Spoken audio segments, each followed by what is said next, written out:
Hi all, this is Skate, and today I wanted to share some footage on the T49a. Now I've done a preview video for this, but nothing with actual gameplay from the actual server playing against players. Now in my preview video I said I found firing the rockets frustrating.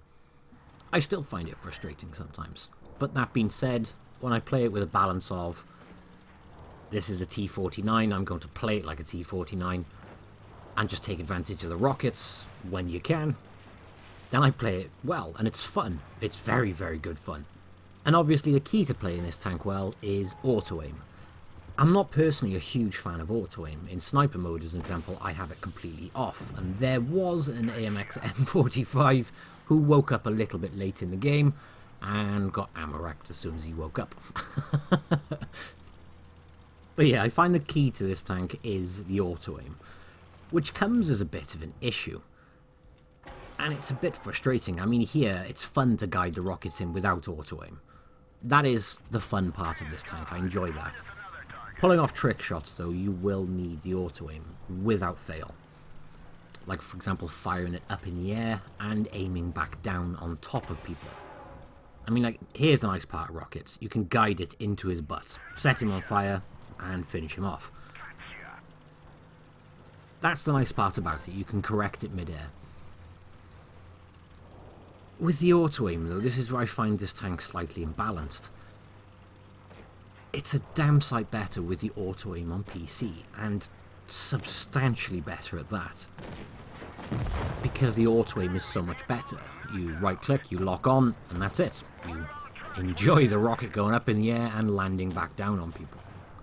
And Wargaming aren't shy about this information either. Wargaming have actually said it's easier to control on a PC. Which of course raises that question of, is the tank balanced? Well, it kind of depends what you're playing it on. And this frustrated me personally. I mean, look, we can guide the shells around. We're guiding this round without the auto-aim, and we do manage to get him as he's just pushing back in the rocks. So you can do it on a tablet. I play on a tablet, I don't play on PC. But when the answer was given to me of it's easier on PC, my answer is, well, doesn't that make it unbalanced? And the answer to that is, well, turn off the multi-control, so you only play with the same sort of user, i.e. all tablet or both. Now in my entire time in Blitz, I have never pressed that I don't play well with others button. And I still don't want to press it. And I haven't pressed it. But that to me, unless you know this information of the PC controls are considerably easier, it begs the question of this thing, if it is OP or not. And the straight answer is yes. On a PC, I think it's OP. On a tablet, I don't think it's that OP. I mean, you can correct your shells mid-air, great, yeah, and you can use auto-aim to obviously guide your shell in and ammo rack someone quite easily. So it's very, very strong when you use an auto-aim. But it would be more fun that you have to guide more manually. It'd be really frustrating.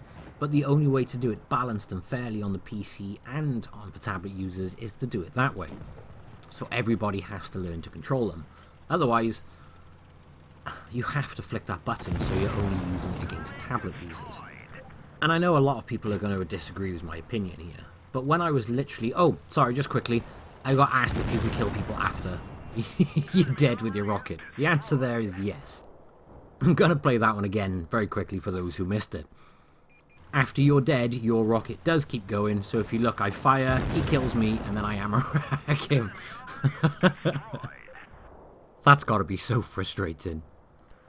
But yeah, back to the main topic. A lot of people are going to be frustrated by that, but that is the way it is, even Wargaming say it. But you can still do it on tablet like that. We managed to clip him around the back of the building, and we weren't using auto-aim, we were in sniper mode. So yeah, there's my piece on this tank when it comes to the PC version and the tablet version. I don't like that.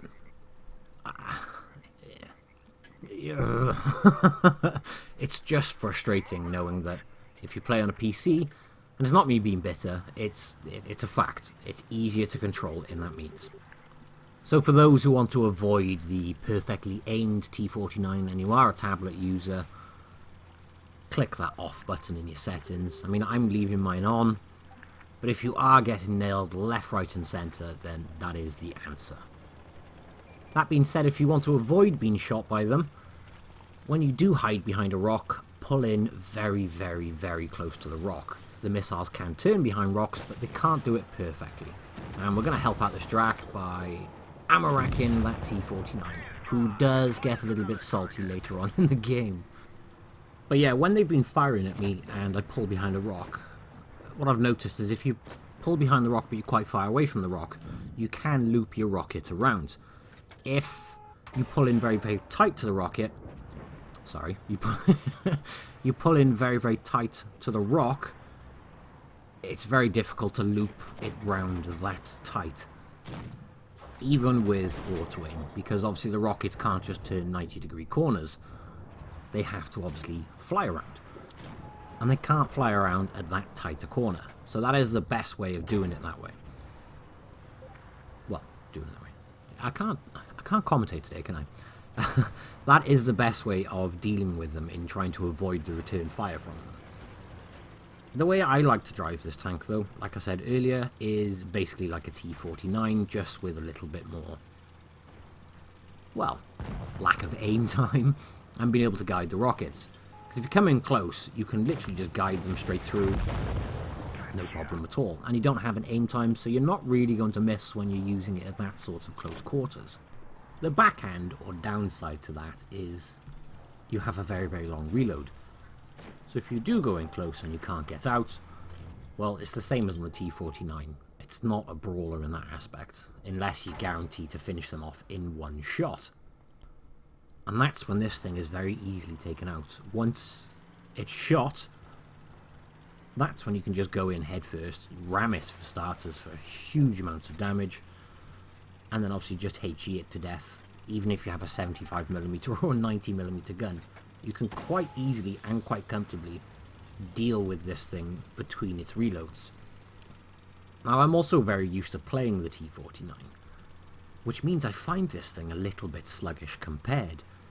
Obviously, it can't have all the good, amazing traits of a T49 one tier lower, but the traverse just doesn't feel as good. It's not, but it just... When you're used to the T49 and you go into the T49A and you expect to be able to circle something and you slow down quite tremendously while you're traversing it, it becomes quite frustrating. And that's purely down to the fact that there's not a negative on the tank, it's a negative on the fact that when you're used to playing the T49, you're used to how it drives, you're used to its mobility. Like I said, it just becomes frustrating when you're used to that. Does that make any sense? I don't feel like I'm making sense. Basically, I'm used to how the T49 handles, so going into a tank which looks the same, feels the same, but just doesn't traverse as well, you kind of put yourself in a situation sometimes where you just get caught out. So that's something probably to be aware of. This was a funny part. There is now 2 enemies left, and I know they're both low health, so what I'm aiming to do is HE that one to death, and of course I'm gonna go try and ram this one. And there's the T49 at the top.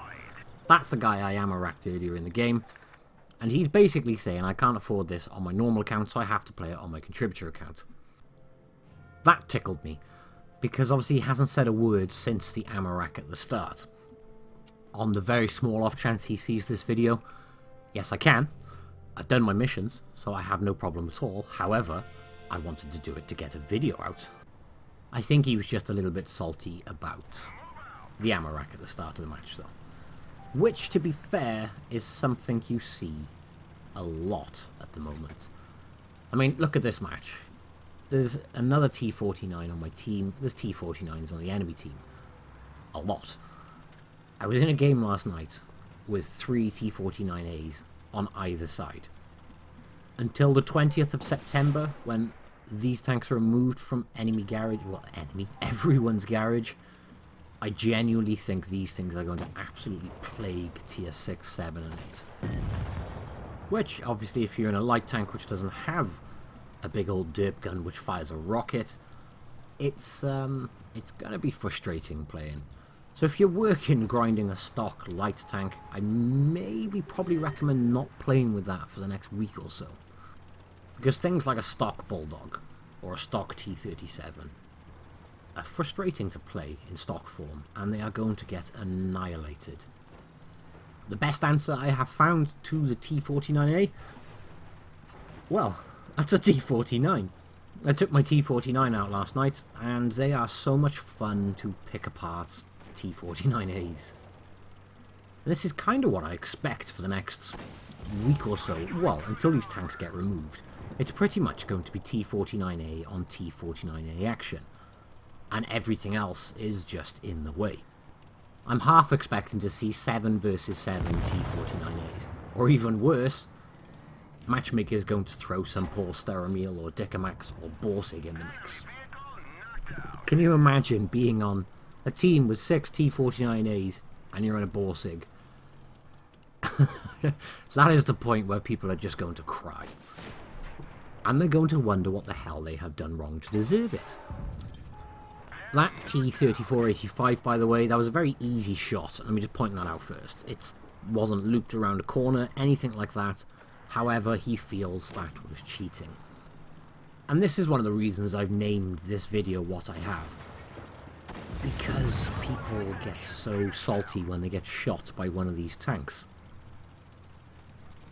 So basically, this is the T49a Salty as far as I'm concerned. And the amount people cry, some people really do cry when they get taken out by one of these things. And that's why it's tears, salty tears of sorrow and salty tears of joy. Because from my perspective, or the perspective of the T49A driver, when you do take something out and he gets really, really salty with you, you can't help but laugh. But from the other person's perspective, you kind of feel a bit sorry for them, especially if you ammo rack them straight out of the bag. Here's another point in the gameplay I want to highlight though. They do finish off my friendly T3485. Now there is a low health ARL by there. I've ignored him and I've tried to take out the T49 first. Now the reason for that is because that tank is more dangerous to me. I can run away from that ARL. It's much harder to try and run away from this T49. But we do manage to finish him off first, and you'll see what I mean, we can just run rings around an ARL now. Any other circumstance, any other tank, I probably would have tried to finish off the ARL first because he's pretty much a one-shot and he's very low health, which means it puts it in a one-on-one situation. However, in that circumstance, it's better to take out the more dangerous tank to me.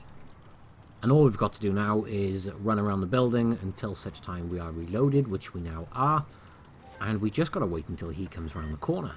And as soon as he does, we can pull one into him, and we do get an ammo rack for that. It's a cheap ammo rack, but it's an ammo rack nonetheless. And you can see what I mean though by I am trying to play it like a T49, like a normal T49. If you're playing at long range constantly, yeah, I genuinely find it's a struggle to hit targets. You will hit them, I'm not saying you won't, but it's harder. And there's going to be people in the comments who disagree with me.